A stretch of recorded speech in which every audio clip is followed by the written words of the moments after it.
Hello, please. Good evening. Can you guys hear me?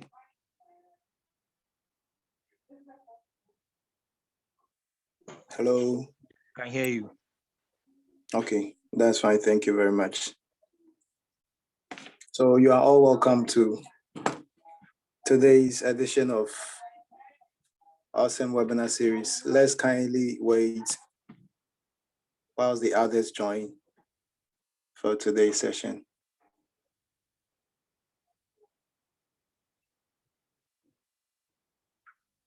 And then whilst we wait, let me quickly go through the program outline for today. So we will take our opening prayer from Ms. Bethlehem Eduwafo at exactly 4:55 p.m. After that, our president, Ms. Abigail Andoh, will come up with the welcome address at 5 o'clock p.m. Then we introduce the speaker. After that, she zooms into her presentation. We also have a questions and answers period at exactly 6 o'clock p.m. And then we will take our closing remarks from Mr. Francis Ghani and then draw the curtains down for the session. So kindly sit back and enjoy the sessions ahead.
Hello.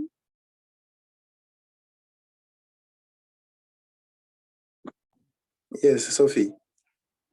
Okay. I thought my network is not good because I'm not Yes, hearing any. you are online. We will start very soon, okay? Oh, Sure.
Yes, so time check, it's exactly 4:55. I'll humbly call on Miss Bethlen Ejuwafo to give us the opening prayer. So Miss Bethlen, if you are online, kindly unmute yourself and give us the opening prayer. Please, we are praying. Our Heavenly Father, we glorify and thank you for today. May your blessings of wisdom and guidance be upon us all through the sharing of knowledge by our speaker today. May we also put into practice what we may learn today, and may we have a successful webinar. We ask this through Christ our Lord. Amen. Amen. Thank you very much, Miss Bethlen. That was a very powerful prayer. And I believe the Lord has heard us. All right. So before our presidents come in with the welcome address, I'd like to state this, that if you join, kindly stay mute when you are not talking. And if you have a question or an input, you can type it in the chat session, or you wait after the presentation, you ask it by voice. Okay. So I humbly call on the President, Ms. Abigail Addo, to give us the welcome address. President, please. Thank you very much, Mr. Moderator. Please, am I clear? Very loud and clear, please. Okay, thank you. Hello, everyone. I welcome you all to the second part of the awesome series. This is a series where personalities of various professions will share their experiences in their career journey with us. And this is in a bit to groom us for our career in the future. But before I continue, allow me to acknowledge some personality on the platform. First of all, I would like to acknowledge the presence of our founder and sponsor, Mr. Henry Enchi, our patron, Mr. Brighter Film, and Mr. Francis Ghani, the Managing Director of Mining Tools Ghana Limited, our proud sponsor. Mining Tools Ghana Limited has been sponsoring the chapter's webinar activities during the past administration and this current administration.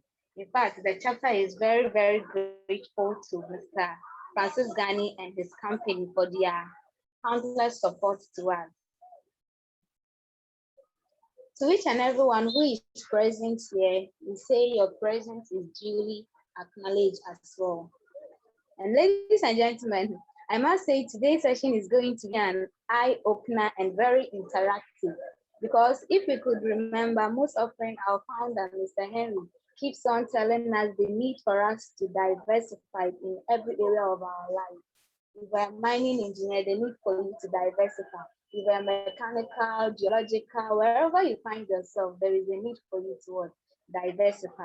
So today's webinar is going to enlighten all of us on the importance and the need for us to diversify and multi-skilled in order to penetrate the business sector. I myself, I'm really looking forward to the presentation by our speaker, and I'm hoping I will gain a lot, and I will leave this session with a change of mindset.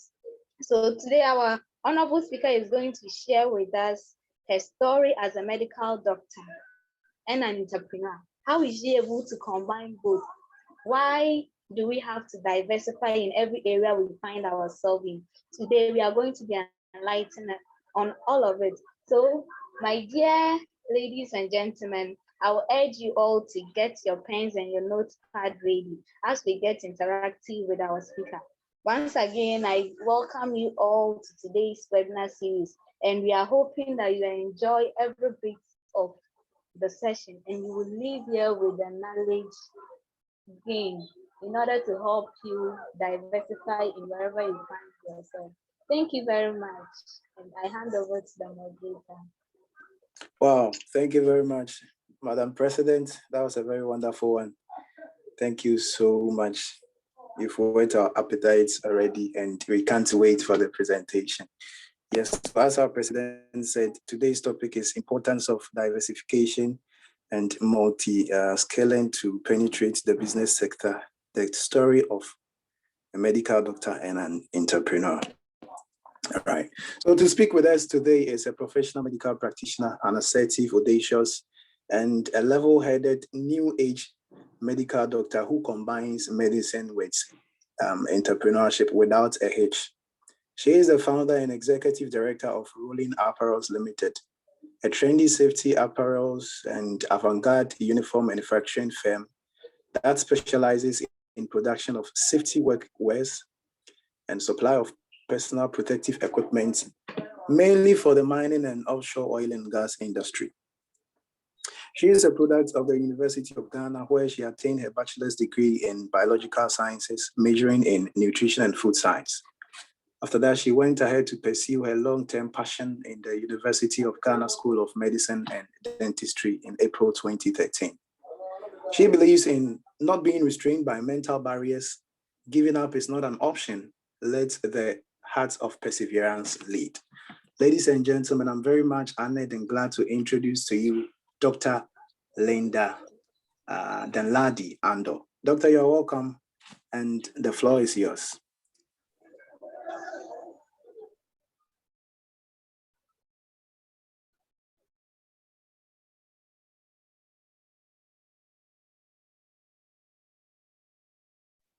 Hello, Doc. Please, are you online?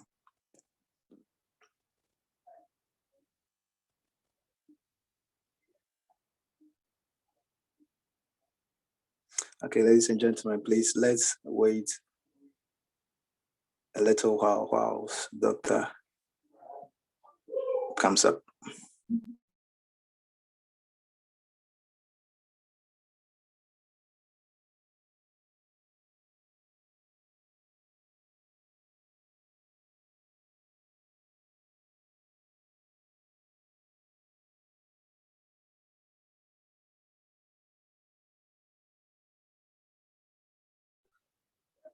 Okay, Mr. Moderator, our doctor is trying to join and she will join us very soon. I think she had a network problem also, so she will be with us in a minute. So let's go wait. All right, sure. Thank you very much, Presido. Okay. So please, once you join, kindly introduce her again. Okay, sure. Thank you very much. All right. So as we wait for Doctor to join, as I said earlier, you kindly mute yourself when you join off your videos. And then if you have a question, you can go into the chat session and then you write it there. Or you kindly wait for the question and answer time.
Hello. I think Doc is in now. All right, ladies and gentlemen, thanks very much for waiting. Let me quickly introduce Doctor again, and she will go ahead with her presentation. Yeah, so to speak with us today is a professional medical practitioner, an assertive and audacious, and a level-headed new age medical doctor who combines medicine with entrepreneurship without a hitch. She is the founder and executive director of Rollins Apparels Limited, a trendy safety apparels and avant-garde uniform manufacturing firm that specializes in production of safety wears and supply of personal protective equipment for mainly the mining and offshore oil and gas industry. She is a product of the University of Ghana, where she attained a bachelor's degree in biological sciences, majoring in nutrition and food science. After that, she went ahead to pursue her long-term passion at the University of Ghana School of Medicine and Dentistry in April 2013. She believes in not being restrained by mental barriers. Giving up is not an option. Let the heart of perseverance lead. Once again, ladies and gentlemen, I am much honored to introduce to you Dr. Linda Dandali Andoh. Doc, you are welcome, and the floor is yours.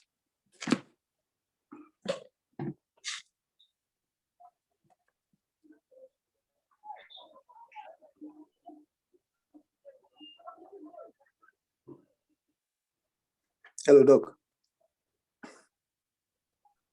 Thank you very much. Yes. Thank you very much.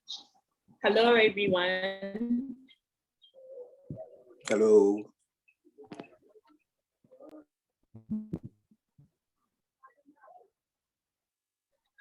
Please, can everyone hear me?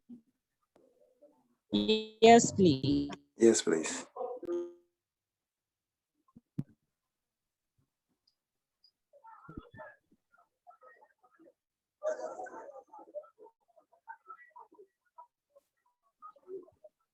Can you hear me?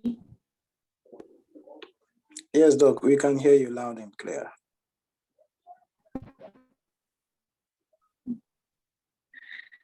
I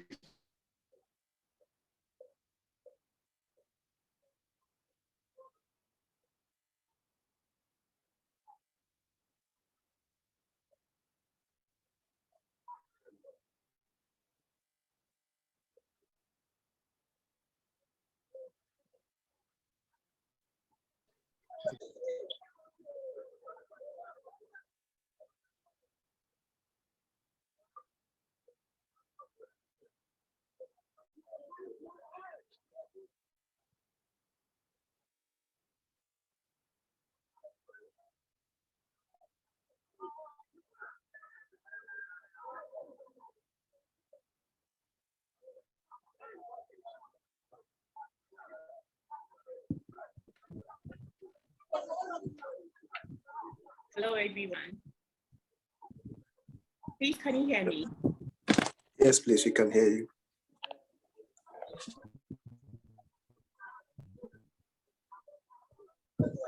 Hello, everyone.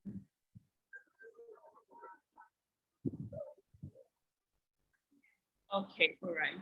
Good evening, everyone.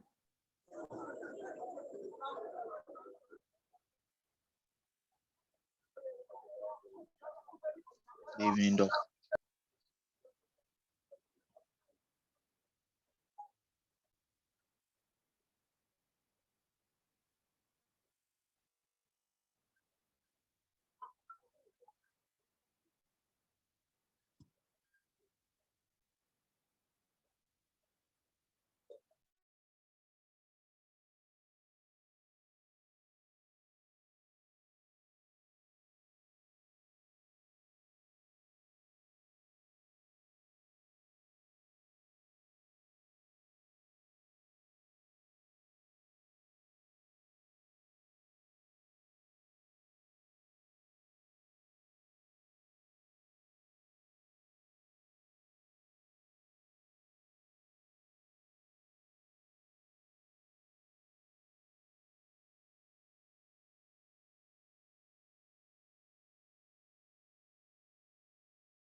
know about it, but I think it is an issue with my network. The meeting just goes off at points in time. So can you hear me?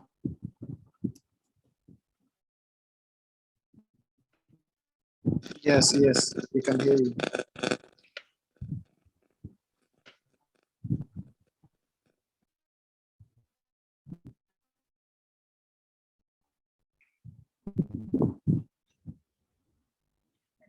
Okay, sorry about it, but then the meeting just goes off. I think my internet is unstable. Sorry about it, but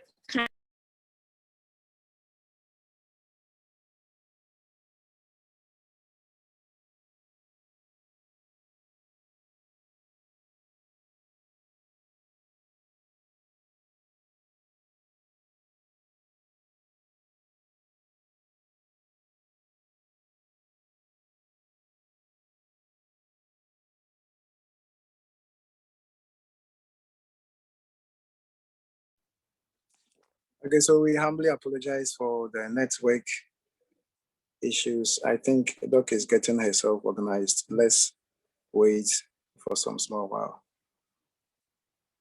And before she comes in, I'd like to remind us all about our opening for membership. The deadline is 16th July 2021. Let's remind our friends. Okay, so Doc is back. right, I'll have to switch to my cellular data because my Wi-Fi is really messing me up. Sorry about everything, right?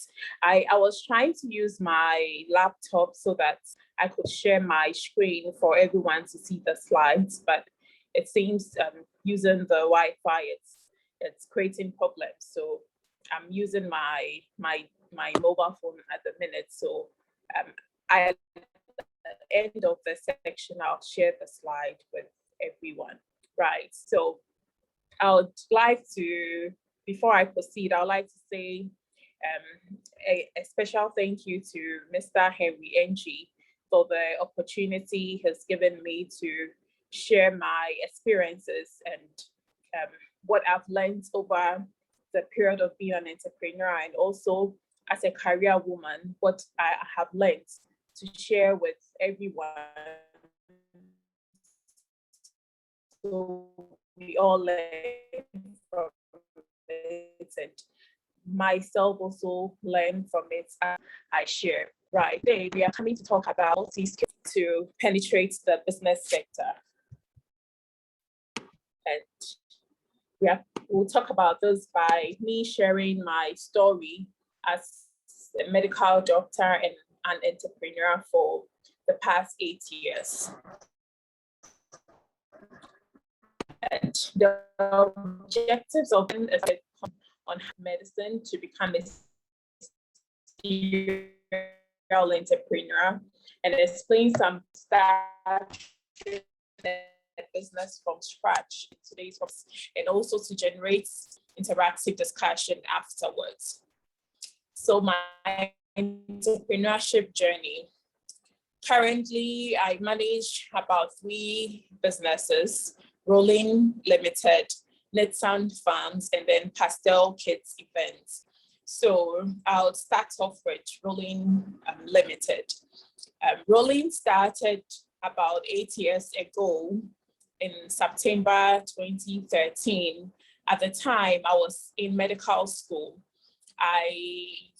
From childhood, I had that passion and desire to become a medical doctor. So I started pursuing this dream and passion from, childhood, where I was always the type that I would always find myself studying, always wanting to do so well so that I would end up in medical school. I had a cousin who also wanted to be a medical doctor, and he was so intelligent that every time vacations, when he comes home, I'll always be asking him questions. Way back in JSS, I knew the as in which university I wanted to be in, what I would want to study in university, and that. So yes, so from childhood, I had to really study so well and so hard. I didn't really have my childhood memories is all about studying.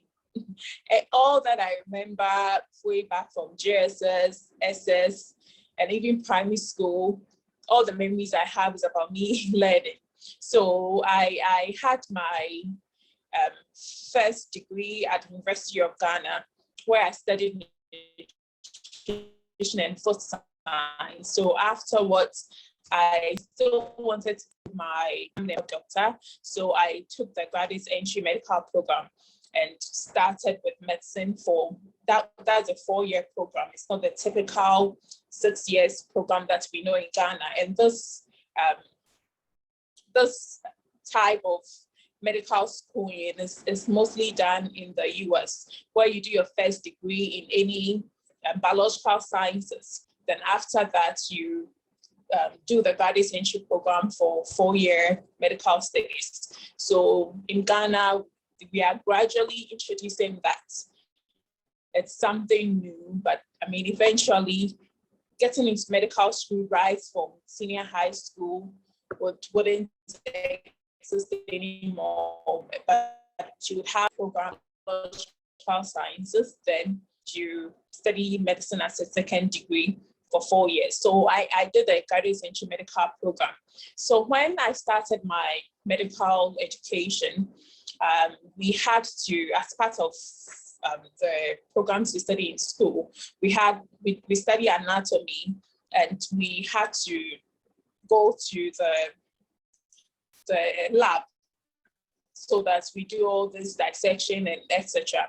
But then the whole thing was delaying because we didn't have white coats. We were waiting on the school authorities to supply us with white coats. And there were always excuses upon excuses that we are trying to get you, the supply is delaying and all of that. So at the time, I was thinking, why aren't we able to find some to buy, either from the shops like the pharmacy or the malls? These white coats are essentials. There are doctors, lab technologists, pharmacists, all the healthcare professionals at the hospitals need white coats to wear. So why aren't they readily available? So then I started thinking, now that I am in medical school, I've seen that, there's a huge market for this and it is not readily available. So I started asking myself, what can I do to solve this problem of scarcity of white coats and other medical workwears? So it happened that after almost a month in school, then we got the supply of the white coats.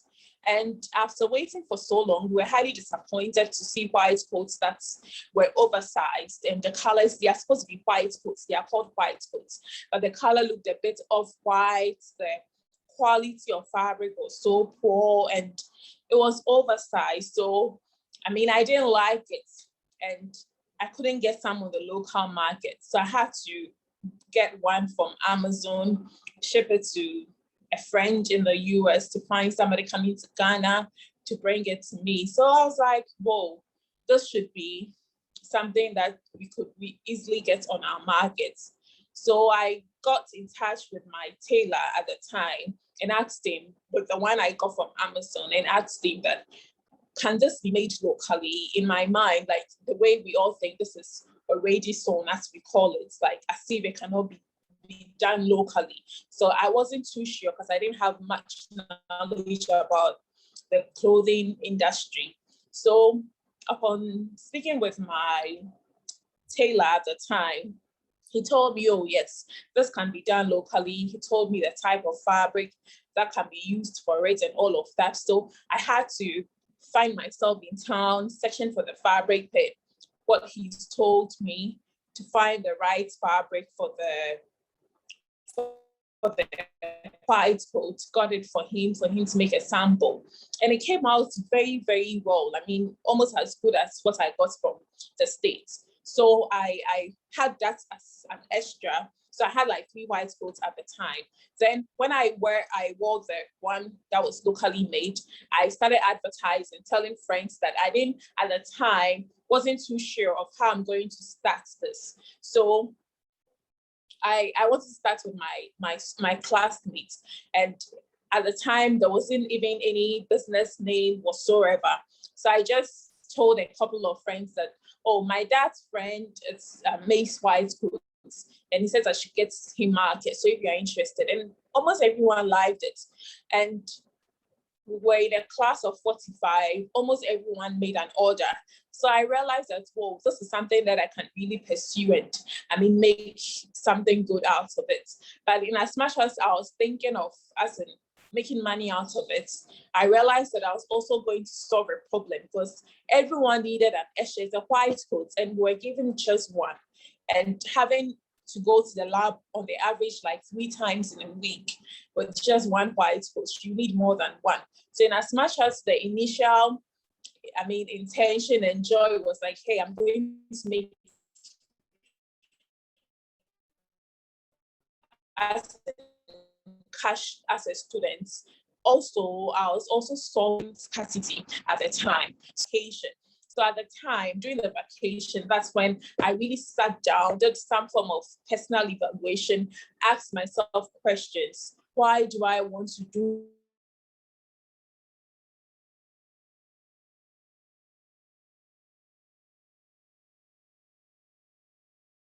this?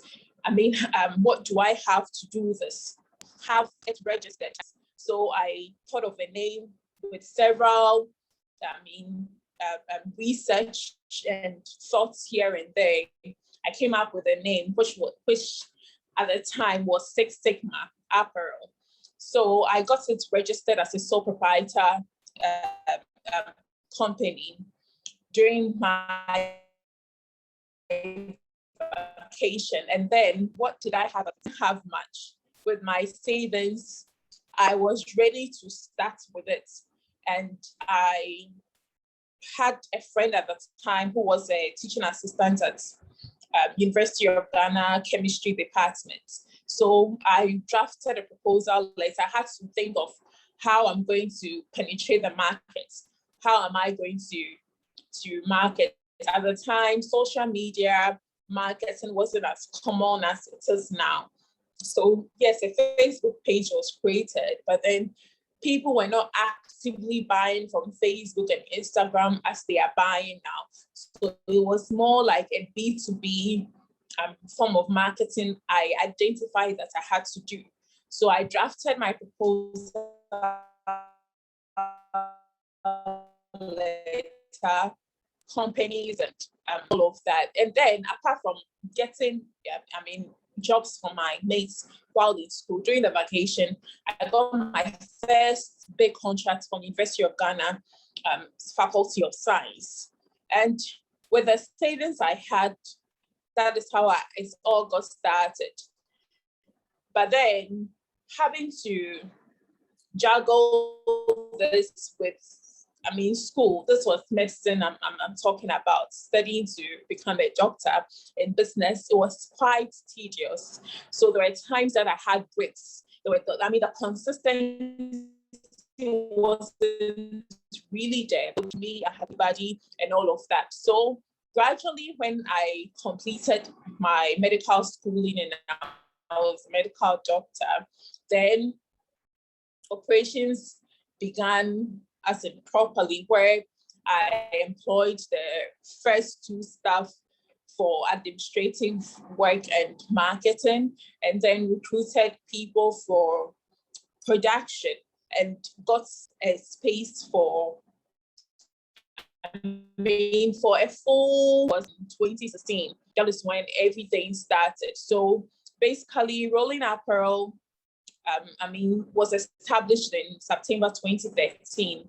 And then we began operations officially in August 2016. And like I've mentioned, what we do mainly is production of safety clothing, workwear, and supply of personal of products include medical workwears, engineering workwears, corporate and promotional wears, hospitality, security and culinary uniforms, personal protective equipment, medical equipment, and sanitary wares. So basically, this is what rolling is about.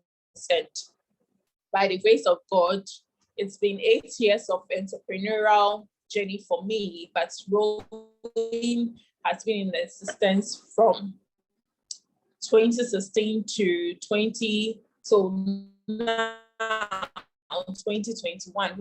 It has been a very, very, should I say, a roller coaster journey for me. There's been a lot of ups, there's been a lot of downs, and I believe at the end of this discussion, we would have known how all the ups and downs have been about. In 2020, that was a major hit for the firm. We all know COVID came and most businesses had serious financial issues. Rolling, on the other hand, 2020 was a year of, immense blessings, but some way, somehow, we also had our share of the many issues other institutions suffered. We, being a firm that specializes in the production of PPE, and we know COVID is a disease that its management requires the use of PPEs. It was a good season for us, where we had to join in the local production of PPEs. In 2020, it was a very, very fulfilling year, because when it got to the extent that our services were needed to help combat a worldwide pandemic, I spoke to myself that, in 2013, little did I know that this business that I started off as something small would grow to become something so big, to the extent that would help in providing our country, Ghana, with local PPEs to help with the care of COVID. So it was a very fulfilling experience for us. But some way, somehow, to some extent, we had some issues. But by the grace of God, we are on it and getting better with time, basically. So in this year, I also had the passion and the desire to start farming. So in addition to rolling, I started Nitsan Farm, which began just April this year. It's not, it's a backyard garden thing, but I'm commercializing it as well. So there's plots of land behind my house, and I've decided to start farming with this, basically mainly vegetable farming, and also commercialize it in terms of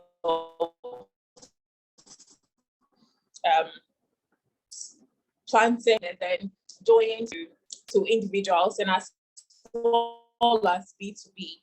And I also added on a third business, which is pastel kits events. And this idea of starting this, I had it just last month, where my daughter turned 1 year.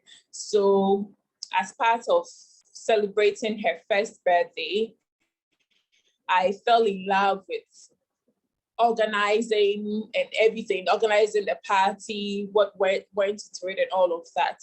I just had the interest, and by the grace of God, I have started with kids events as well. Right, so the next thing for us to talk about is how to start your own business. Like I mentioned, I started with Rolling Limited whilst I was in medical school. Had to combine it with studies here and there till I was out of medical school. and started running a full company from 2016. 5 years after that, I decided that no, just having one business, especially with 2020, COVID, and all of that, I saw that it is essential to have multiple streams of income.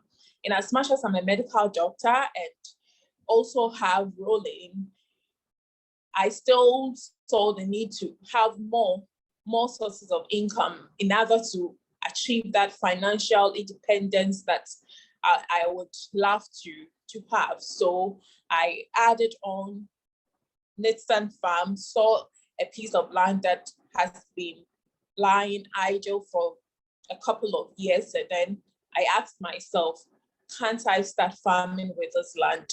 I mean, we are not ready to build on this land and it's lying waste. And it's a very good land, very fertile land. So why don't you start farming and I mean, make money as well as create job for people? And then my daughter turns 1 year old, having a party for her, what went to it?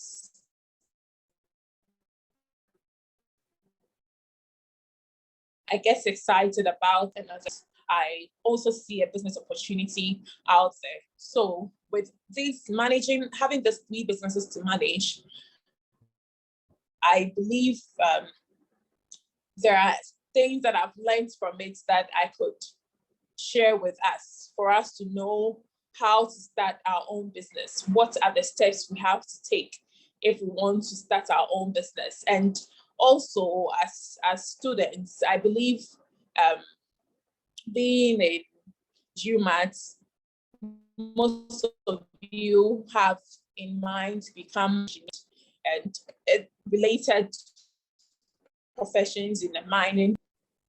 In order for all of us to achieve financial independence, it is always good for you to think outside the box, to think outside your field, your career field, and look at other opportunities.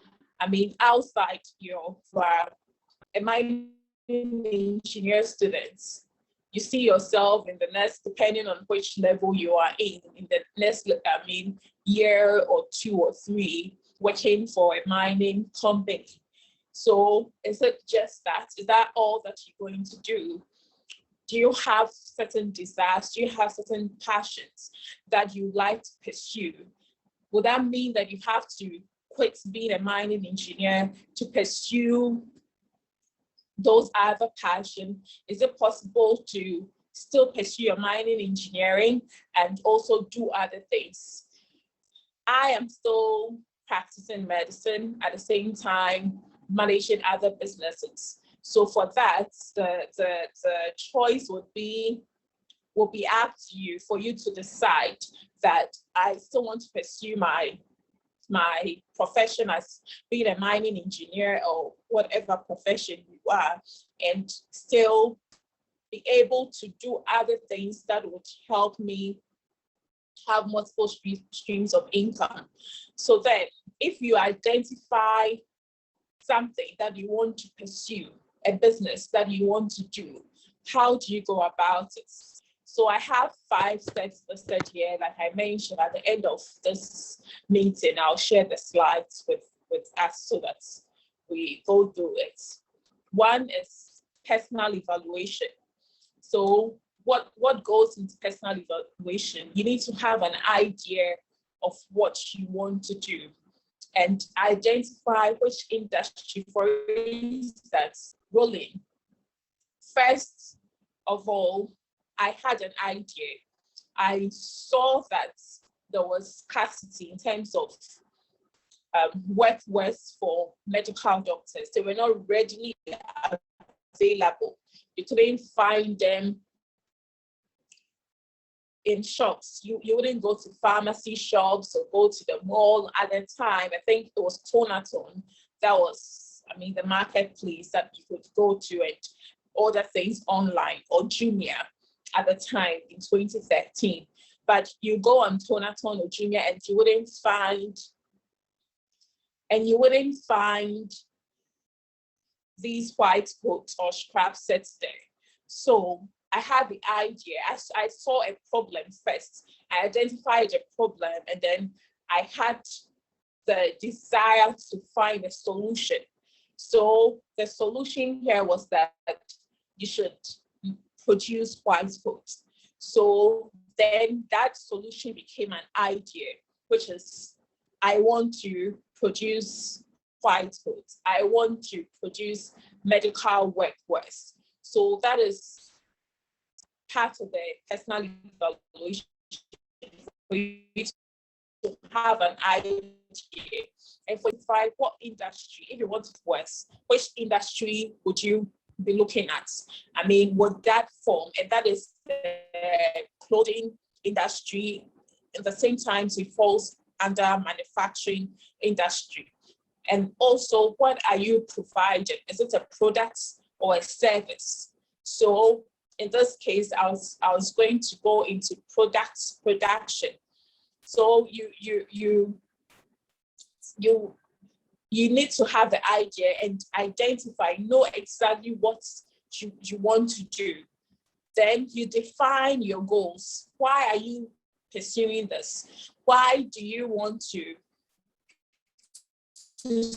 start this business? Why do you want to go into this production? Because creativity, is it because you want to have freedom? You don't want to do the typical 8 to 5 work schedule? Is it because so you need to define your goals? In my case, I was excited about the creativity. So even based on that, the name Rolling was coined, and the role in the Rolling stands for creativity and female power and growth.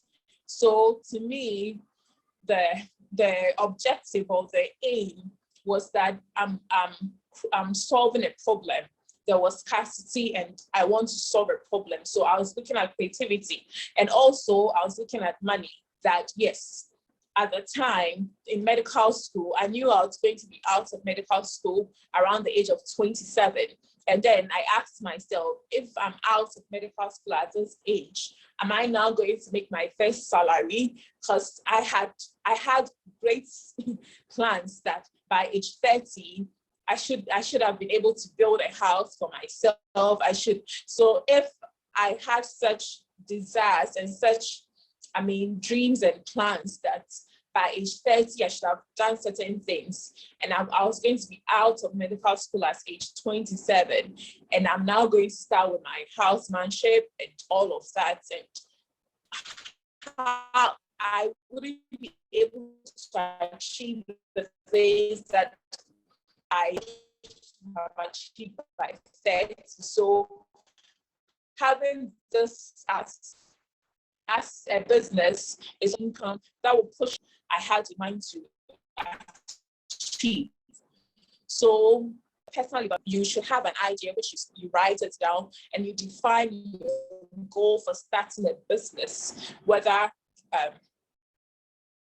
you are doing this because of money, because of grace. You just want to have time for yourself, time for the family and all of that. Then you create a name for your business. Like I said, Rolling, initially, the first name I gave to the company was Six Sigma. Anytime I have to name anything, I put in a lot of research. I don't believe, I remember, I think it was in 2016, I listened to Pastor Ashimolo, and he was talking about starting business like I'm doing. And he mentioned that sometimes the name you give to your firm tells how far the company would go. And sometimes people think naming firms is just about giving them your name. Sometimes your name is not a very friendly name. It's not, when I say friendly, I mean it's difficult to pronounce, and people still want to name their businesses by the name.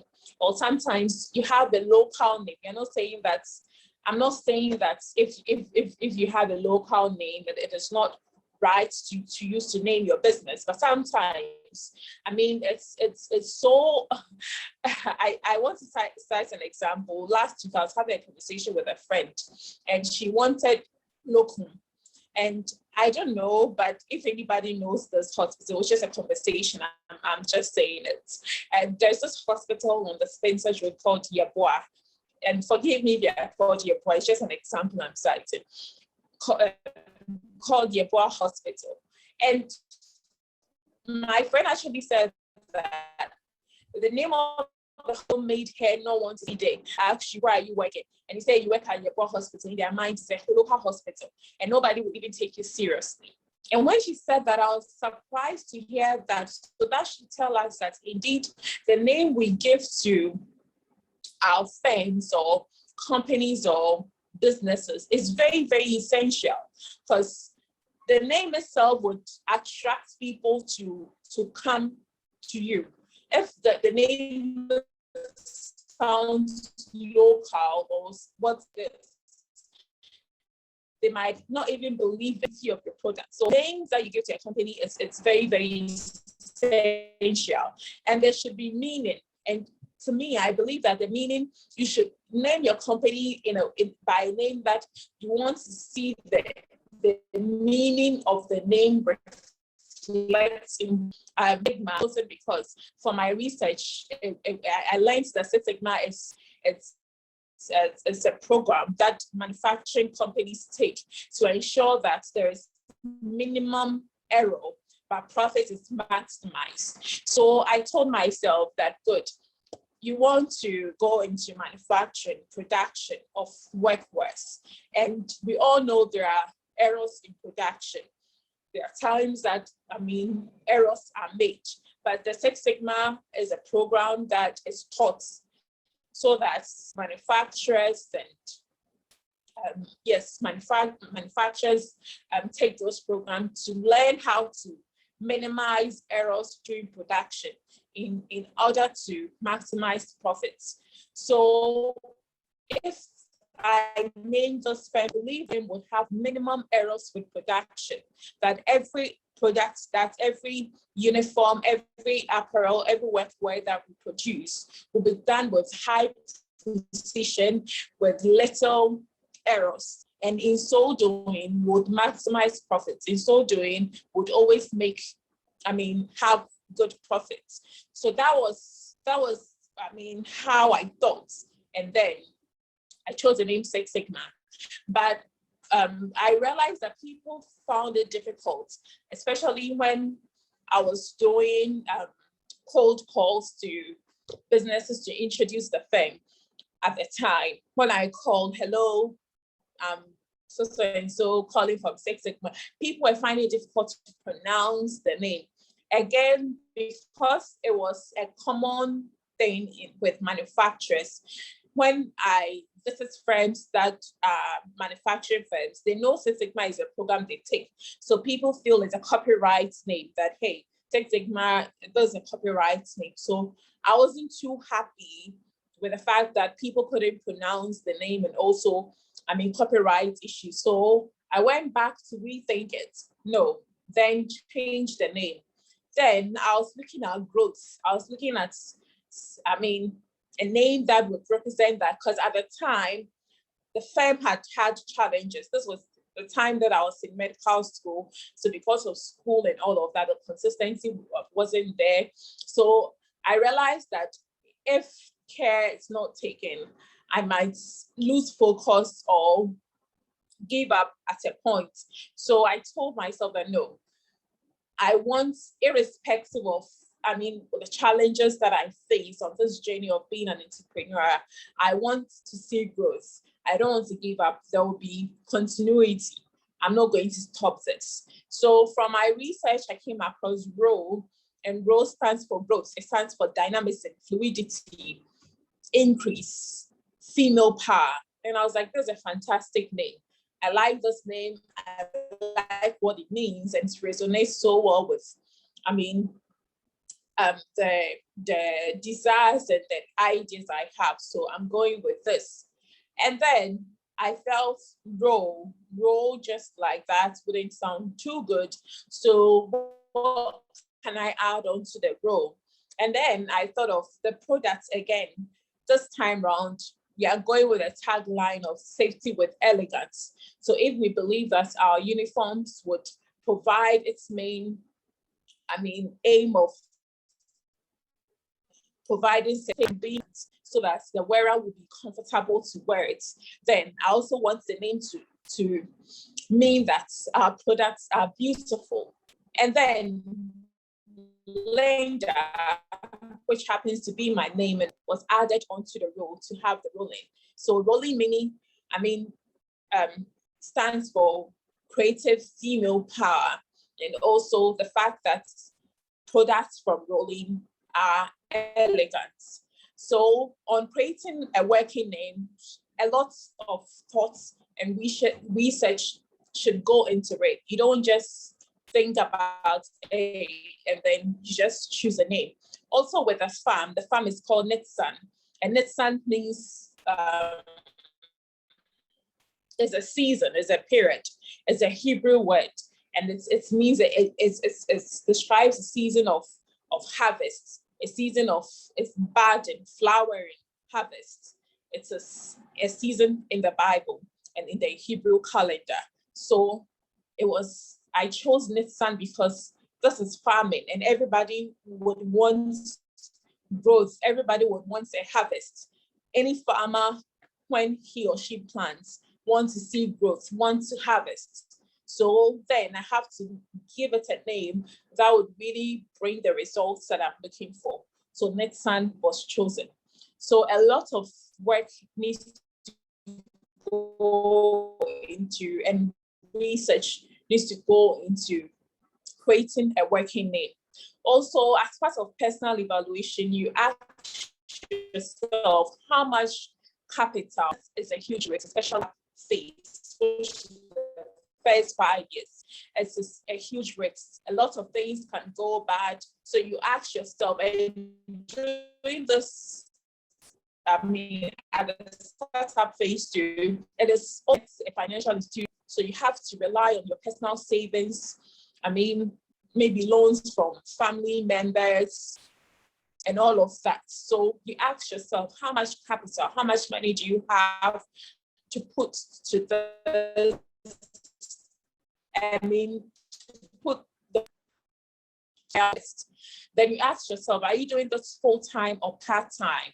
In my case, every business has the form of a part-time, but now it looks like rolling is becoming full-time and medicine is it's neither here or there, but you need to identify if you want this to be a full-time or a part-time job. Then the next thing you do is for you to analyze the industry, what you want to do. Analyze the industry you want to get yourself into. So in this case of rolling, want to go into the production of safety workwears. Who will be your target market? You need to identify, ask yourself, who are the people who need the service I want to provide? In the case of rolling, I had to identify them. Okay, first is healthcare workers, but then are they the only people that need to be protected at work? So I had to think outside my initial idea of providing workforce for only, healthcare workers. But I started looking at engineering companies. I started looking at the mining, oil and gas, hospitality, security, and all of that. So with that, by markets, then I started increasing our product line to add other products. You also look at your competitors who are other companies who are already in what you want to do. They say there's nothing new under the sun. So usually whatever you want to do, somebody is already doing it. Or even if you're the first to do it, you still need to find out who thinks similar. So that you know what your competitors are doing. And then you ask yourself, what are they not doing right? How can I stand out? for most of my competitors at the time when we started competitors, not that I was aware of. With the local, there were tailors, not formal institutions, but tailors who would just produce for people, yes, but then there were no formal, formed company that was into the local production of the medical workers, and so we didn't have a lot of competitors, but still, I looked beyond, I was looking at, say, the UK companies, looked at how their styles and all of that, since I couldn't get local companies in Ghana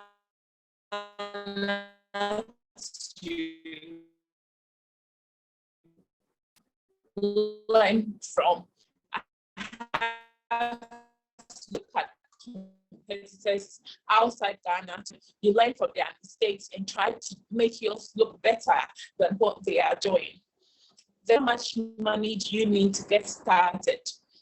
Like I mentioned earlier on, starting a business in Ghana, it's almost impossible to get a financial institution to support you.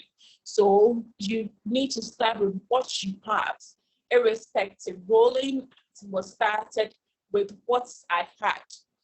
At the time, I don't want to mention the specific amount, but it was something pretty small, very, very, very small. But with the first contracts I had with the Faculty of Science, that's the business. So you analyze the industry, identifying your target markets, your competitors, and also find out how much money you need to get started. Right. Then you make it legal. So after putting you know exactly what you want, you've identified who your target markets will be. You have identified who your competitors are, that how they go about it, and identify how much money you need to go about it.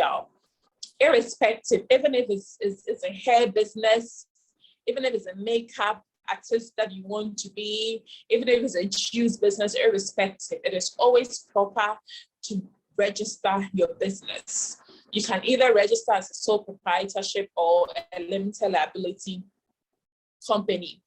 So, I mean, it's your call, but the good thing or the advantage of registering as a limited liability is that the company is treated as a separate entity. So when there is any issue, you, the individual, is not the one who is held responsible, but then the company is, basically. But then, yes, so you could register the company as a sole proprietor or a limited liability, irrespective of how small the business is. The Six Sigma was registered as a sole proprietor firm in 2013. So the very year the idea, I had the idea and everything, the company was registered as a sole proprietor company. So 3 years later, in 2016, then it was when the name was changed to Rolling Limited. Then it was changed from a sole proprietorship to a limited liability firm. Right. So now you've registered your company, you've put all of these together. What do? You draft your business plan. And I remember at the time when I had to draft my business plan, I want to once again thank Mr. Henry Enchi. He was of great help. He reviewed my business plan where, I mean, he helped me very much to go about the business plan, and I give him the credit. Right. So you always need a mentor. You always need somebody who can help you especially when it comes to business planning. I mean, you need to discuss your business. You need to discuss it with people who can help you, not friends. Because, I mean, friends discourage you or even still your eye. You should know, I mean, an older person, or even if the person is not older, but then somebody who is doing well, somebody doing well in business, somebody who has been a leader, either, I mean, a CEO or any leadership role, or somebody who is an entrepreneur, him or herself. So the person can guide you and teach you the right things to do, right? So you draft your business plan, and then, especially if you are looking at getting financial help elsewhere, is your business plan that would make whoever wants to give you money to help you build the business do so. So you put all these ideas down and then have a business plan drafted. Then the next thing after drafting your business plan, you have your executive summary, talk about your long-term, your short and long-term plans, your marketing strategies, your target audience in the next 5 years. I mean, if this amount is invested in the next 5 years, what to come out of it, 2 years, 10 years, you do all those projections, and then you have a checklist of the things you need to procure, and you state the amounts needed and then what you need to procure from that amount that you have stated. So after having the plan and everything, then effective of, I mean, how small, depending on the size of the venture too. I mean, if it's something so huge that starting with small savings will be impossible, then you need to start seeking financial help from, I mean, places that you can get help. Or if it's a small business and you can start with your personal savings, or I mean, loans from family members and friends, then you could go ahead and start with your firm. And usually for small startups, you, the founder, you are your first employee.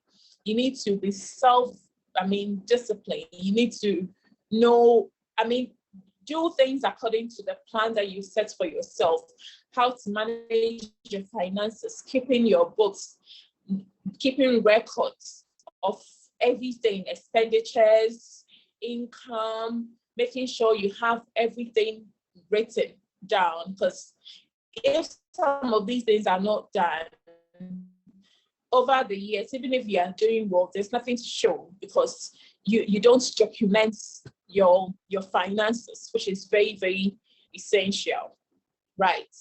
So please, any questions on starting your business? Or so we move to the next part, which is professional skills to a successful career. Any questions on that?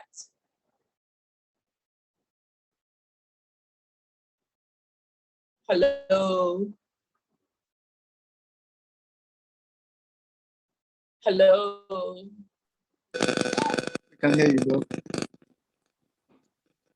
Can you hear me? Yes, please. Hello? Yes, Yes, please, we can hear I you. hear you. Okay. I wanted to take some few questions, but then if there are none now, then we'll continue to professional skills to a successful career. So now we have learned, if we, as part of, apart from you being the professional that you want to be, if you want to start your business or any other thing you want to do apart from, your main job as an engineer or doctor, pharmacist, whatever profession, we've learned how to go about it. So now, as a career woman or man, whether your own business or working for someone, what are some of the professional skills that would help all of us to have a successful career? Being a leader and employer over this period of time, I've learned a lot, and what it requires us or for everyone at the workplace. Number one thing I have learned is communication skills, both in, oral communication, written, and non-verbal. These three, communication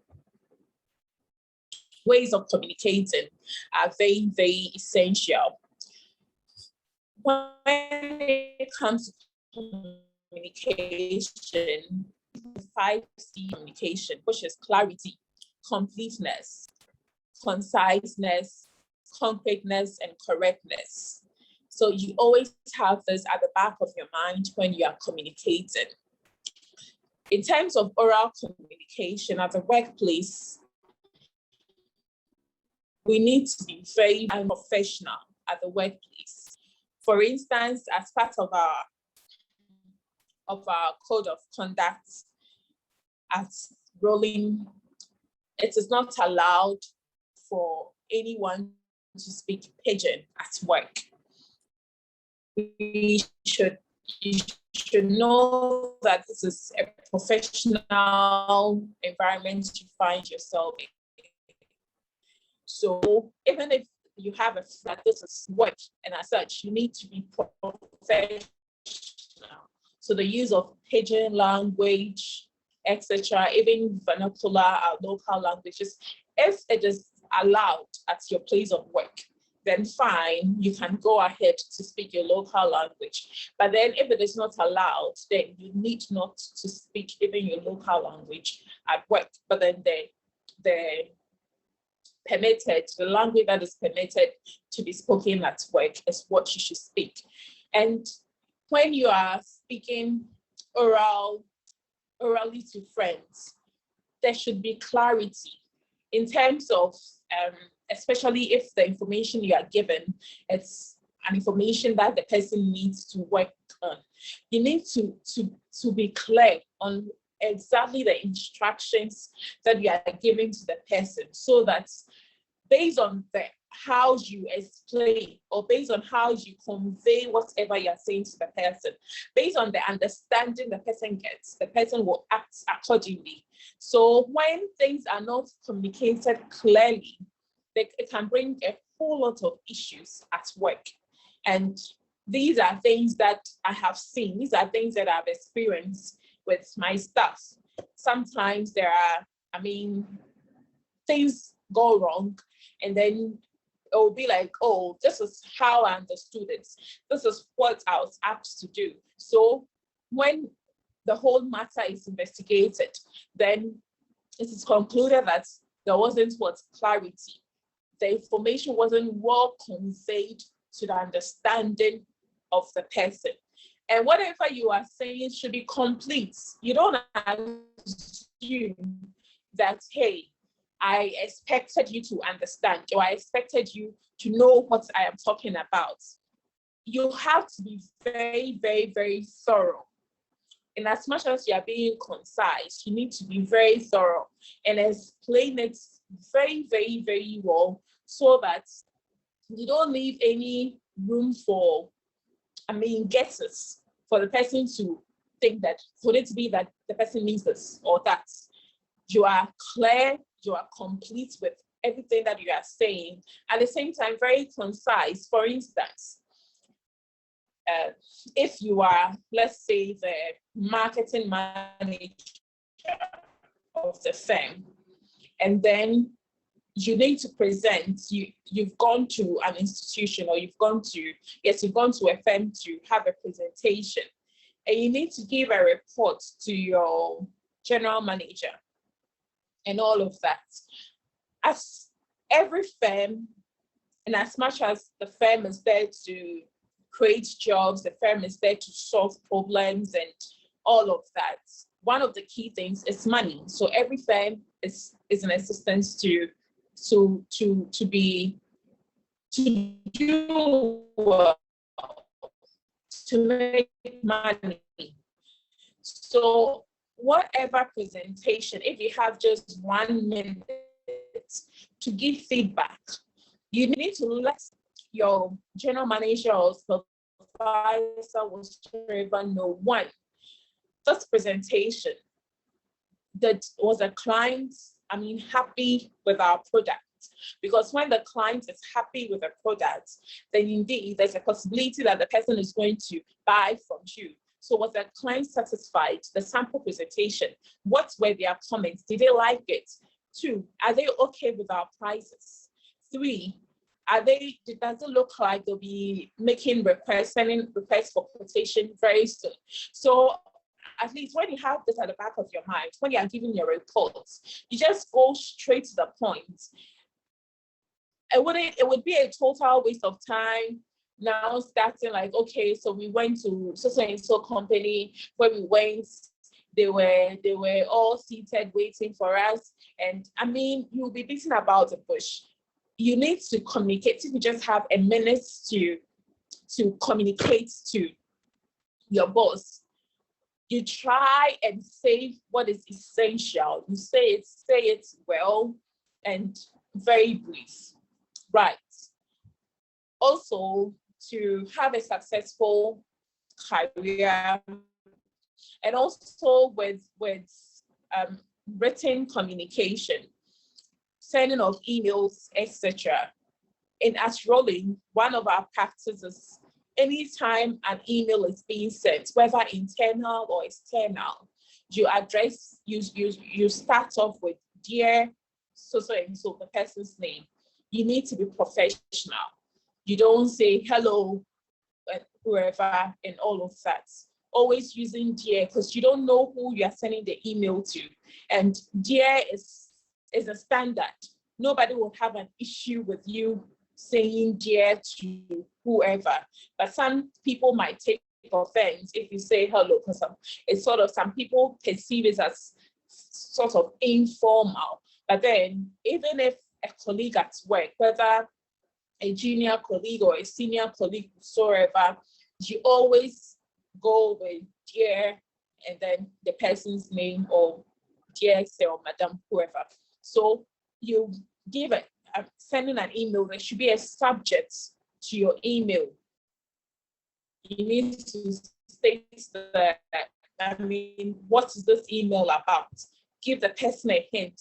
You put the right subjects there, and then you communicate clearly, completely, concise, and concrete. And everything that you are saying should be correct.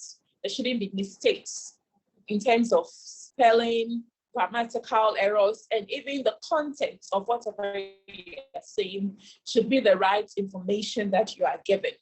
Right. Another essential skill for a successful career is information technology. We have employed people in the past who are first degree holders, graduates, and weren't conversant with the use of Microsoft Office. PowerPoint, Excel especially, is very, very essential. The use of Microsoft Excel, Word, and they weren't conversant with it. And these are people who have done project works. And if you've done project works, it's expected that Excel, Word, and all of that, you'll be very, very good at them. But we've had instances that people who are graduates don't know how to use Microsoft Office. So as students getting prepared for work, it is very essential, apart from how to use a computer, how to type and type swiftly, how to use Microsoft Office, Word, uses framework, so that you become conversant with them when you start working. Because you go to work and it is all about using your computers. And the use of printers, of printers and scanners at work. If you have to print something, connecting your laptop or your desktop to the printer, scanning, these are little things that people start working and they don't know how to go about it. And also the use of social media, because now social media is a marketplace now. So if you want to have a site, business and all of that, now Instagram is a place find it. So you should know how to use social media. How do you do social media advertisements and all of that? If you want to do sponsored ads on Instagram, Facebook, these are things that you don't have to pay people to do them for you. You need to learn how to do them yourself. That is if you want to have a business apart from your chosen, career path. Yes, so information technology. And also we need to be critical thinkers. You should be solution-oriented individual. At your place of work, you should be a proactive person. You should be somebody who can work independently. Whenever you are faced with a challenge, you should be able in your own capacity, be able to find solution. You shouldn't be the person who would always run to your boss for solution. Even before your boss comes in your power, you need to solve the problem even before your boss. And in you trying to solve problem, you don't create more problems. So if you think genuinely this is about you and you need to get your boss involved, you have to. But then there are some issues which are so minor that it is expected that you should be able to provide solutions. You should be proactive and find solutions to them, right? And information handling skill. At the workplace, you'll be loaded with a lot of information, a lot of assignments. Your, superior bosses would give you a lot of tasks. How do you go about it? You take notes. I always tell staff of rolling that you don't come into a meeting without your laptop, your notepad, and a pen. If you come, you'll be asked to leave the meeting if you don't have it. You need to take notes. Everything that you are told so that you don't forget. Because if there is information overloaded, you don't have them written down, you will be overwhelmed. You'll find the work so overwhelming and you just can't get your head around everything. So you need to put down the information. Every task, you write it down.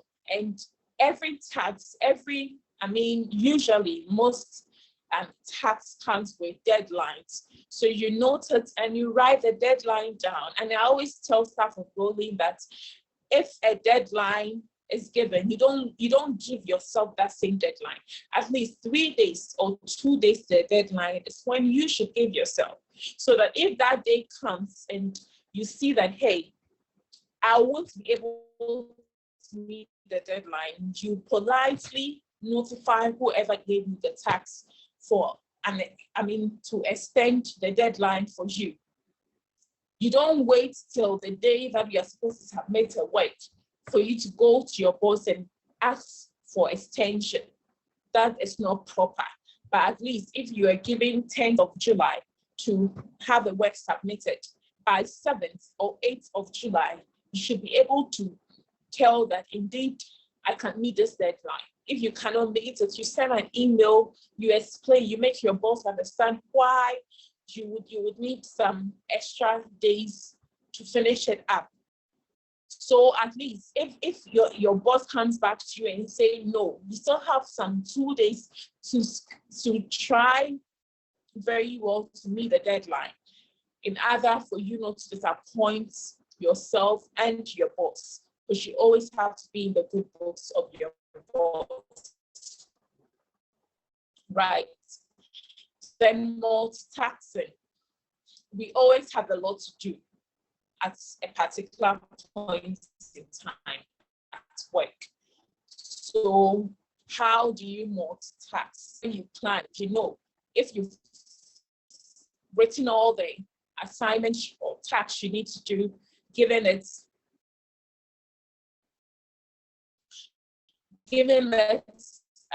the deadlines, you work according to your deadline.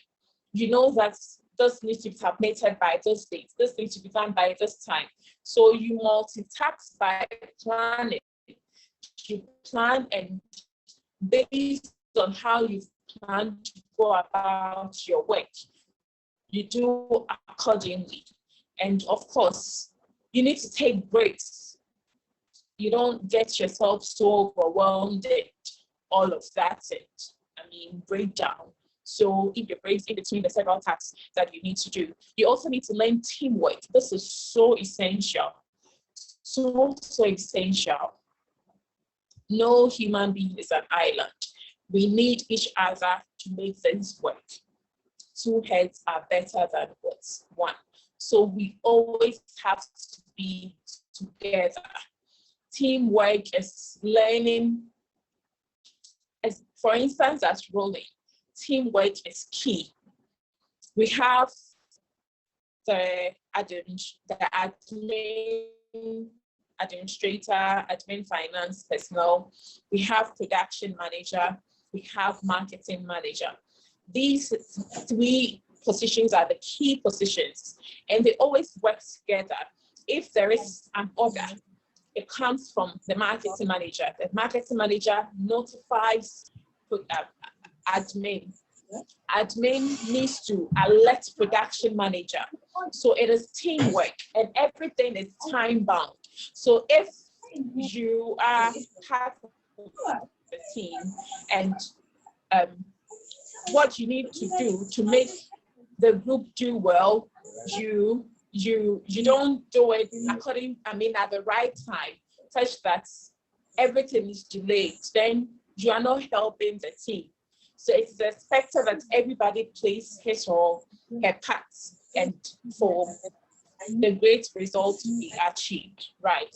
And then continuous learning skill. You would always learn if you want to do so well in life. You always learn.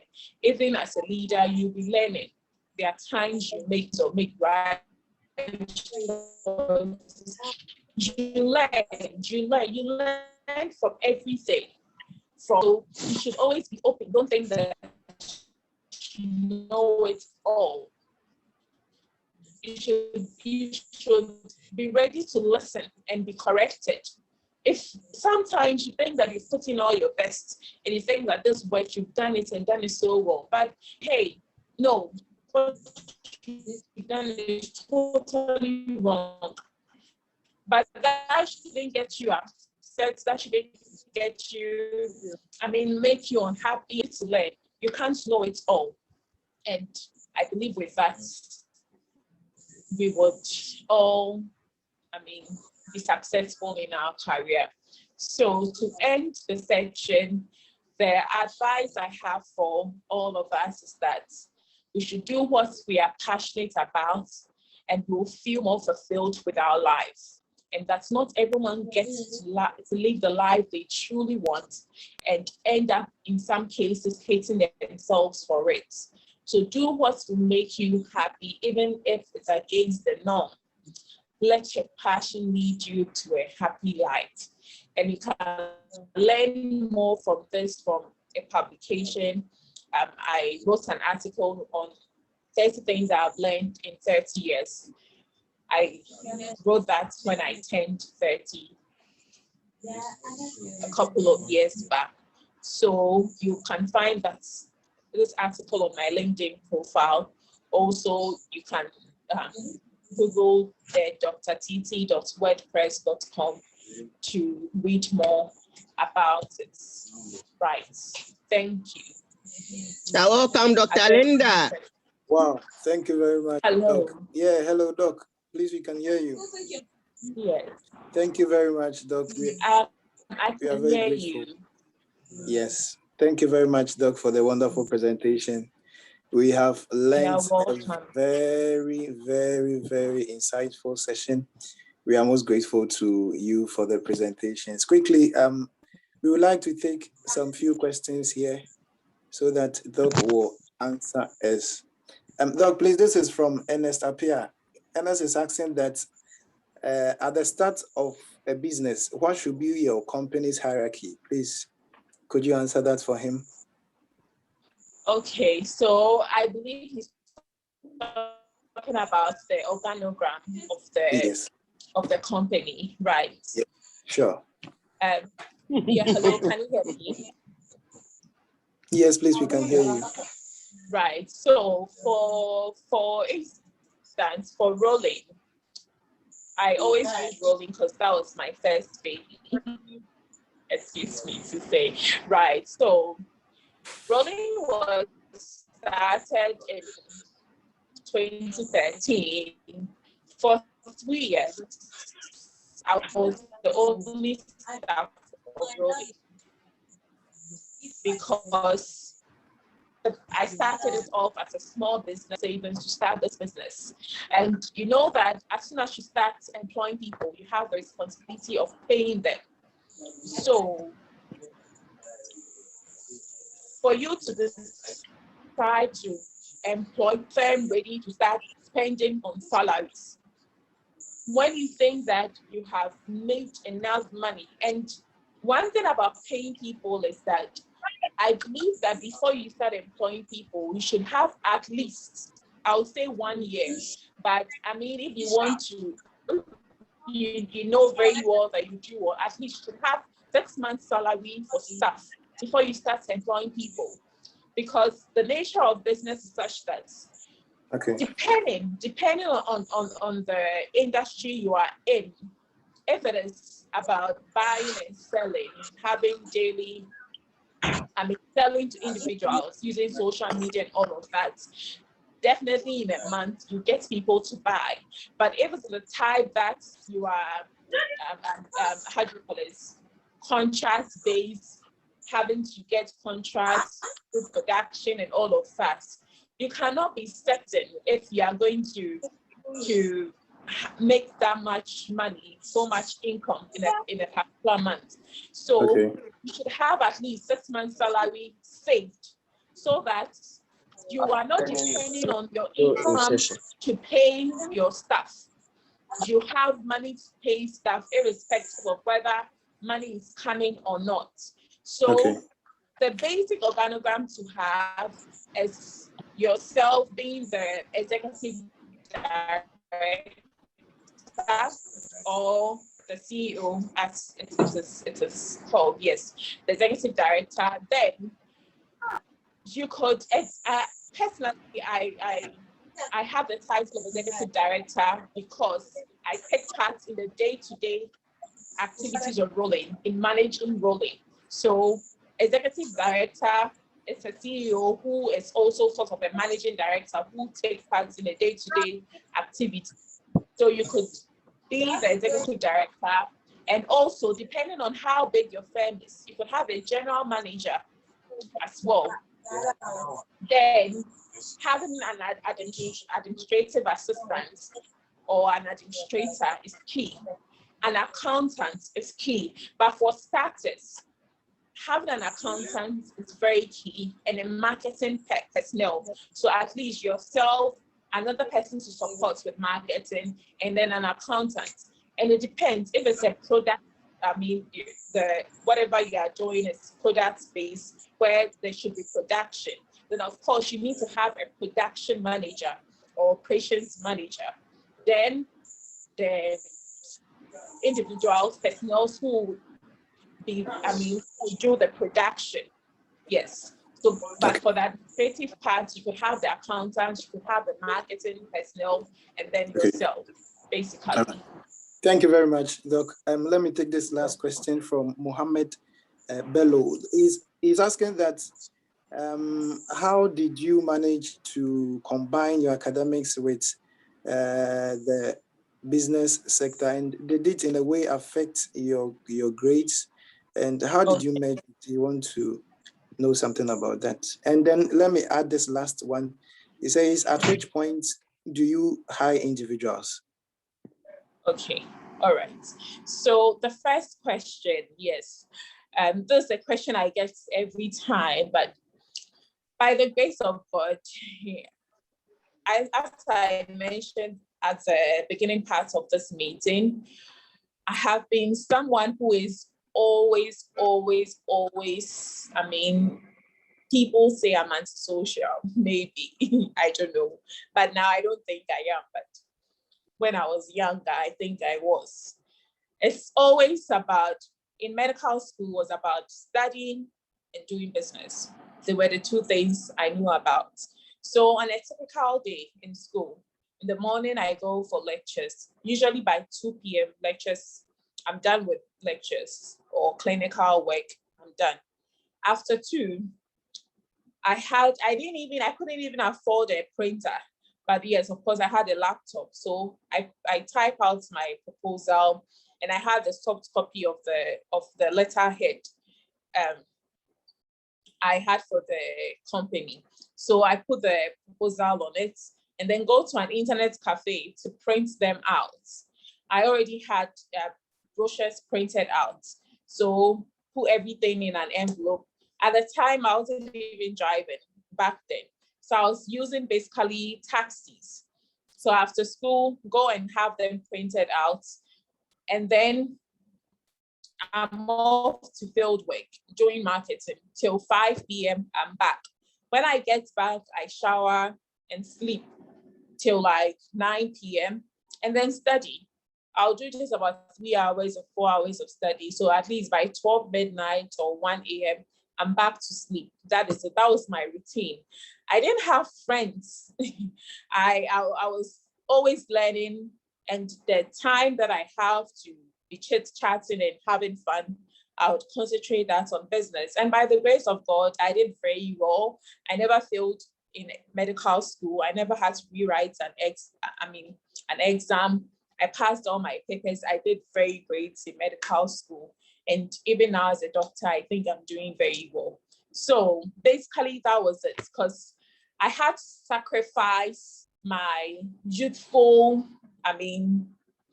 the youthful days that I have to have fun and do all of that. I had to sacrifice all of that to channel that energy into business, and at the same time study so that my medical education doesn't suffer.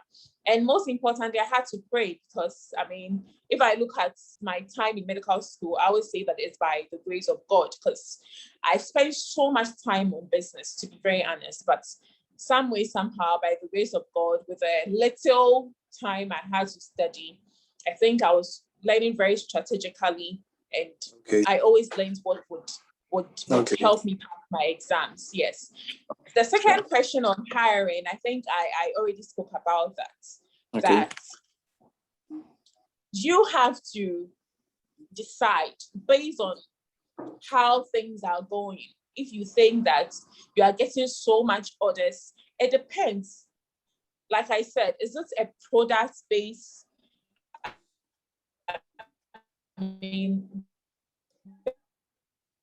business? Do you have this? Could be, how do you call it? You are just buying and selling. It could be, rendering service, cleaning company, cleaning services, how do you call it? Delivery services and all of that. So depending on the nature of the business, if let's say you are buying and selling, you are selling clothes, for instance, you think you are getting a lot of orders, and maybe you are in school, you're not getting time to process the orders. At least you can start, depending on the volumes. If in a month you are getting only 3 people to buy from you, why do you have to hire? You don't have to.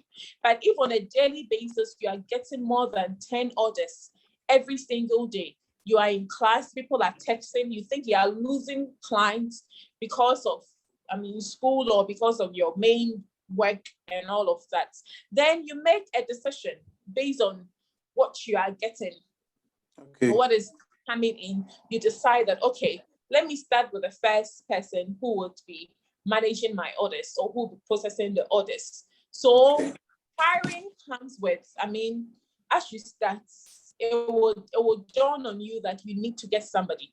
But at least if some things can be done by yourself, tell people, I'm not rolling apparel. No. Right. when I started rolling, when I go out, I introduce myself as a marketing executive of rolling. I don't go and make it look like I own rolling and all of that. No, at that stage, we're too young, and nobody, if you want people to take you seriously, they wouldn't expect that a CEO of a company would be the one moving around, looking for markets. So you don't even start calling yourself CEO at an early age. And it's like, now that is what everybody is doing. People want to be seen as CEOs. No. Thank you. Yes, you could be the founder and all of that, but then you shouldn't be too quick to be giving yourself titles. Do the hard work yourself. Right. And with time, when growth comes and you are there, then you can start giving yourself the titles. All right. Thank you very much, Doc. I have 2 hands raised here. Our President, Abigail Ado, will come first, and then Samuel Ajay will come with his very last question. So, President. Thank you very much. Dr. Linda, thank you so much for an insightful presentation. I must say, I'm really, really excited to have this presentation, because this is something that I've been thinking about. Recently, I wanted to do a side business alongside academic, but I almost gave up because I felt like I couldn't combine it with my academics and other extracurricular activities.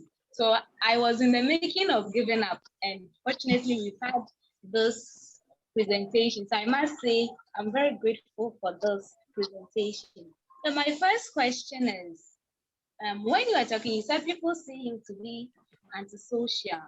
So how are you able to patronize your business? Because I thought that people who are more sociable, who are outgoing, they have a higher chance of getting people, like patronizing their businesses, growing their businesses. Being an antisocial, how are you able to cope with that?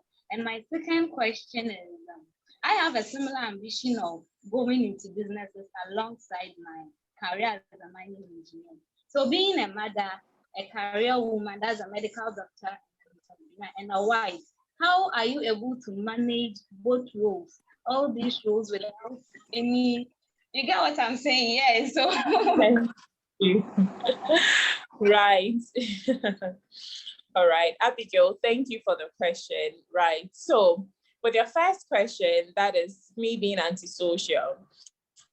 Okay, saying that I'm antisocial, I didn't, what I was trying to say wasn't that I'm not sociable at the right places. Being antisocial is mainly towards my friends. You wouldn't have me, yes, I have friends. I do have friends, yes, but I wasn't the typical person that after school, I'll go to a friend's hostel or room, go and sit down and chat and all of that. No, you wouldn't get me to do that. After school, I have business to attend to. So I'm in a hurry, like I'm so much in a hurry, like as if I have to, I'm about to miss my flights, like in a hurry, straight to go back to the host. Even sometimes I don't go back to my hostel because I was living off campus. So I wouldn't even go back right from the lecture hall. I'm out, my day planned. So I didn't have time for quote unquote some unnecessary, chit-chatting and all of that. How I promoted rolling, at the time I was doing basically, I wasn't even doing online marketing like now Rolling does. So it was mainly B2B. So I'll just go online, mining companies in Ghana, oil and gas companies in Ghana, construction companies in Ghana, hospitals in Ghana, and have them listed, find their, telephone numbers, location, call, book for appointment to present samples and bring proposal letters. Type all, proposal letters with the respective company names and all of that. Have all of them printed. So I have my itinerary for the week. Okay, so I look at my schedule, my timetable, the days that I'll close early. If by 12, lectures will end for maybe on Tuesdays, I close early. Then Tuesdays, will be the day that I have to do a lot of marketing. So it's not like every single day I have to go out. On the average, I can say in a week, I was going like twice in a week. Then most, I'll follow it up with emails and then phone calls. So I just plan and then do my field work. I had to speak with people, share the brochures via WhatsApp, not to friends who wouldn't bring me business, but then to people that I know that, oh, this person works in this mining company, this person works in that and that. So I send it to them for them to share. So I was sociable, at the right places, basically that. So if you know whatever, business you are looking at entering, your target markets, where you need to get your clients from, you need to be sociable, that you need to find yourself in those places, because that is where you get the results that you want. And about me being a wife, a mother, a doctor, and an entrepreneur, it's not been easy. That's all I can say. I get help. I have, a nanny that helps at home take care of my daughter. Okay. My husband helps a lot. And Rolling is currently on autopilot. Rolling has, the whole management team that takes care of it. There are board of directors. Rolling is not a small business as it was, back then. By the grace of God, it's running on autopilot. It's a big firm with other directors and general managers and all of that. So I don't have to be physically present like I had to back then, basically. All right. Thank you very much, Doc. That is well understood. Engineer Engineer Sam is asking that in your own small way, how are you practicing the environmental, social, and governance practices in your business, especially in the CSR, that is the corporate social responsibility projects and volunteerism and all those? How in your small way do you go about it? Okay, so with the corporate social responsibilities, Rolling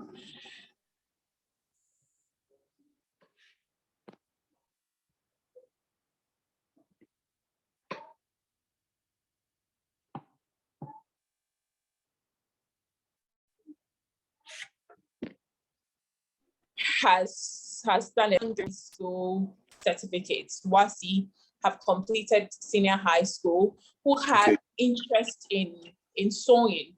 We recruited them and trained them, gave them a free training, and also gave them some monies to take care of their food and transportation for the training program.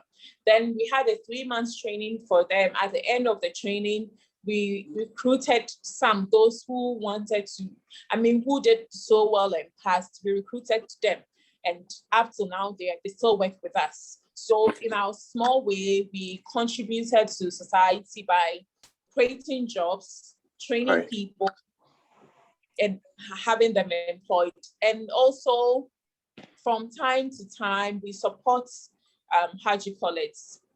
orphanages.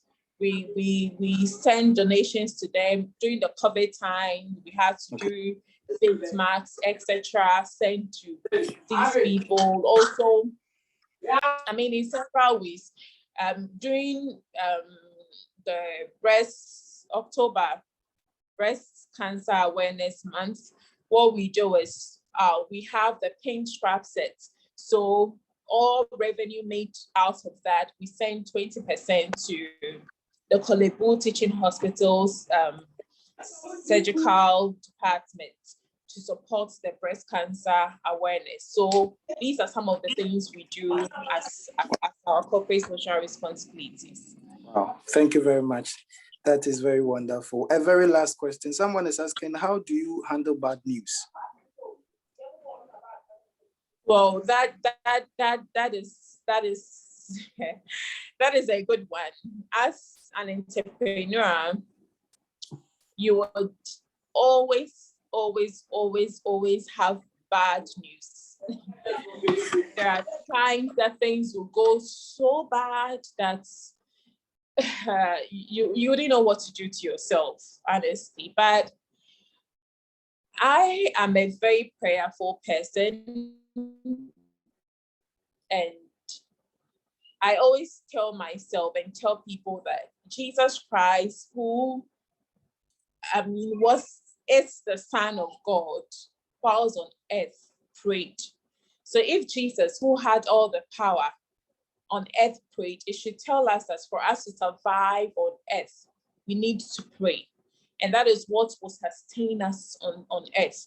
So sometimes you can have everything planned, perfect. I mean, you know, this is going to go well. Everything will be fine. Maybe there's a production, everything. You've sat down with the team. Production manager has come up with a plan. Admin, everything is on paper, beautiful. And there are some issues. Things can go bad. You can finish production, deliver, and there are issues. Items are rejected here and there. A whole lot of chaos. I mean, challenges are inevitable. As an entrepreneur, I mean, a career person, whoever, challenges are inevitable. So what do you do when you are faced with them? It's for you to embrace it. You reflect, go back, look at how did this happen? Why did things go wrong? Why this news? And then you learn from it, basically. You accept it, you learn from it, and you do better in the near future. And of course, you pray and ask God for strength, because the Bible makes us understand that when we trust in God, all our strength will come from Him. So you trust God and you get the strength, honestly, because without the strength of God, some news can break you.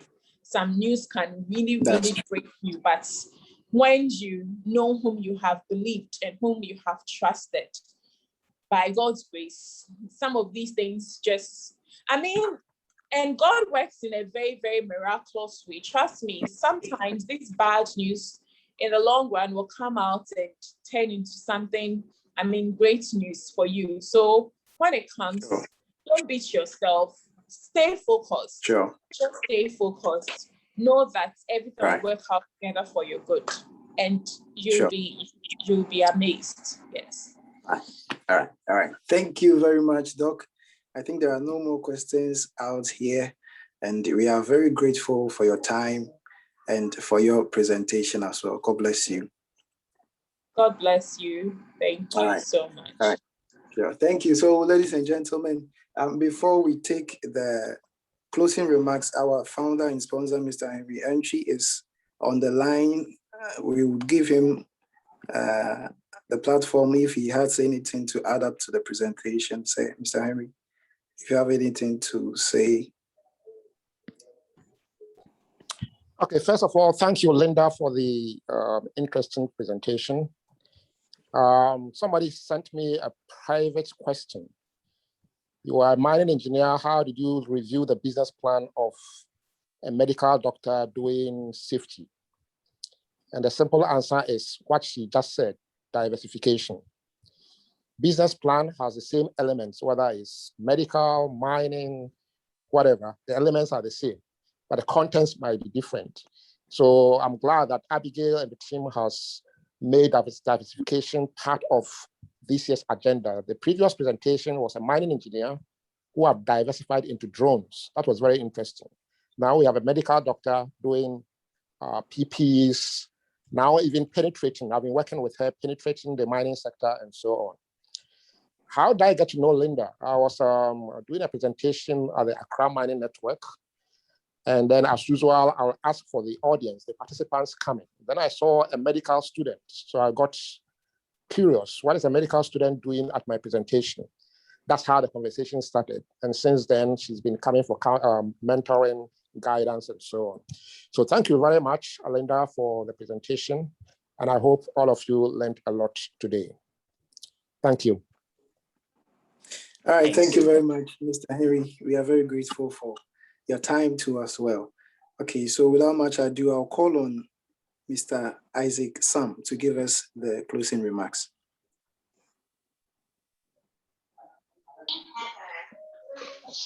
Hello, can everyone hear me? Yes, sir. Okay. So thanks so much, Dr. Linda, and we also thank Mr. Henry for such an opportunity. Thank you for your time, and thank you for always, putting Zion Student Chapter, in your heart. And thank you all the students, all the other professionals who were able to join us. We're very, very grateful, and we, appreciate your time. And we hope this, talk or this presentation will go a long way to motivate us and inspire us to always, look outside the box. It's not only your career. If you have passion for entrepreneurship, just pursue it. And, Linda has been a test case, and you now have a contact. You could always, get in touch with her. And I can tell you, there's nothing like, getting someone to assist you as you, pursue your passion. Because again, you don't have to rewind the whole, stuff. You just have to get to people who know it, people who have already experienced it. Then, it becomes a bit easier for you to advance your passion and then your goal. So thanks again, everyone. And we have a nice weekend. And again, be safe. Thank you. Thank you very much, Engineer Sam. We are very grateful. We'll take a quick announcement from the president, and then we end the session. Thank you very much. Once again, on behalf of the chapter, I would like to show my appreciation to Dr. Linda for a wonderful presentation. It has been such an insightful education that we received. We are very, very grateful. So please, these are the few announcements I would like to update you on. Very soon, we will be having a seminar in KNUST, just like the one we had in UMAT here last semester under the previous administration.